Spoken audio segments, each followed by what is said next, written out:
ازيكم عاملين ايه؟ اهلا بكم في فيديو جديد من قناة تركيا فوتوشوب. في فيديو النهاردة جايين نتكلم على أسهل ستايل انت ممكن تعمله عشان تطلع بيه ديزاين حلو ولذيذ، والأهم إنه يكون سيمبل. فهنتكلم النهاردة عن أهم 3 حاجات لازم يكونوا في الديزاين بتاعك عشان يطلع بشكل كويس.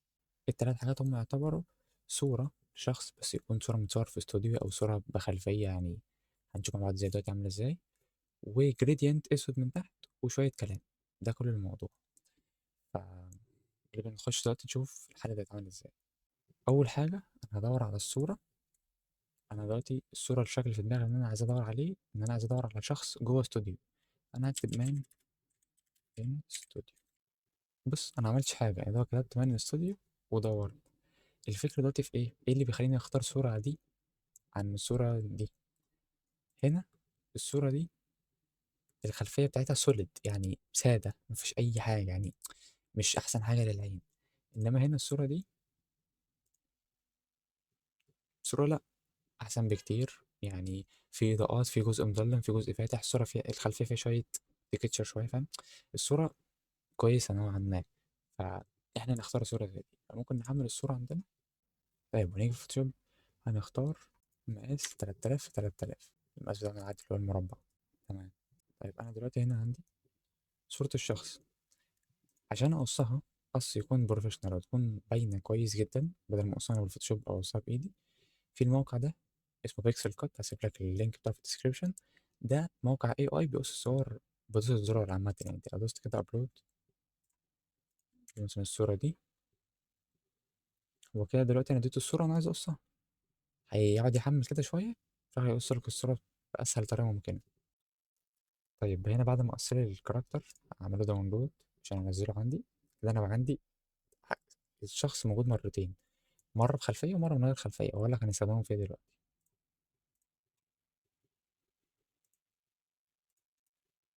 الأول هحط هنا الصورة اللي بالخلفية عادي وأكبرها على مقاس المربع بس، وأنا هنا مش جاي في النص، فكده كويس. كده جاي في النص شوية. طيب أنا في على الجنب هنا في حتة فراغ كده أبيض، أعملها إزاي؟ الأول أحول الصورة دي بدل ما هي سمارت أوبجكت أخليها صورة عادية، لا ريسترايز يعني. كده بقت صورة عادية اهي. همسك كده الحتة السلكت دي، وأسلكت جزء من الصورة وحتة من الأبيض، وأدوس شيفت وإف 5. هيعملي الفيل كونتنت أوير، اللي هو حتة كده من الفوتوشوب هتملى الفراغ ده بباقي الصورة بالظبط كده. بص بقى زي الفل. كده ده أول ستيب معانا. تاني حاجة هعمل لير جديدة، غير جريدينت أسود.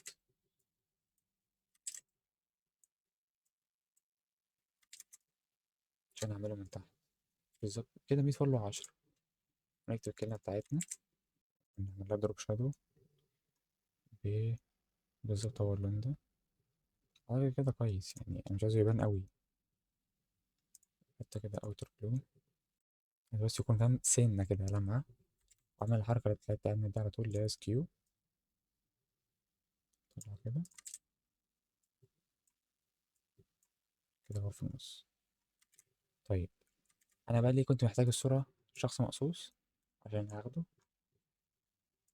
أحط الشخص هنا ورا. طيب كده تمام. هاخد أنا كده بقى عندي الشخص مقصوص وشخص بخلفية وعندي كلمة، هاخد الكلمة كده كوبي وأرجعها تكون محطوطة ورا الشخص لأنه خلفية عشان عايز يكون وراه، وأكبر كده مثلا، أعملها على البلند مود، أعمله أوفرلاي. حاجة بص ألعبه. حاجة مثلا عند ده اللي هو الصورة المقصوص أعمل له أينر شادو. برضه كده كويس. أهم بقى حتة، اللعب كله بيكون على الإضاءة. أنا هعمل هنا إضاءة بالأبيض، خلي دايما تكون إضاءة وراه، يعني ما تحاولش تكون أكتر منه. طيب كده زي الفل. في بقى لو أنت حابب تعمل ريتاتش على الوش شوية أو الكلام ده كله، دي حاجة ترجع لها، بس أنا بوريك الفكرة عامة.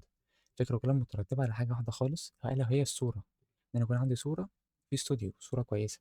لو رجعنا تاني لفري بيك هنلاقي صور كتيرة كويسة من النوع ده. زي ما قلت لك يهمني الصورة ما تكونش الخلفية اللي ورا سوليد، يعني تكون صورة ثابتة. مثلا دي تنفع. بص الخلفية عاملة ازاي. الخلفية فيها لعب في الإضاءة، في شكل مختلف، في حاجة كسرة اللون بدل ما هو لون سادة كده.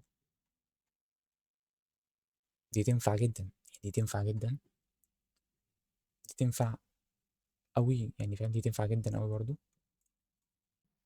أعمل سمارت أوبجكت وأحط لها كاميرا فلتر وأنا خلصت. ديزاين أبسط وأجمل منه أنا ذات نفسي شايفه عاجبني جدا. فكرة إن هو الكلام وراه ممكن تحاول تعمل الكلام ورا بلور، ممكن تحاول تغير البلند مود، الكلام ده كله.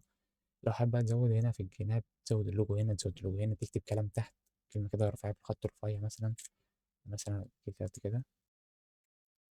أنا خلصت.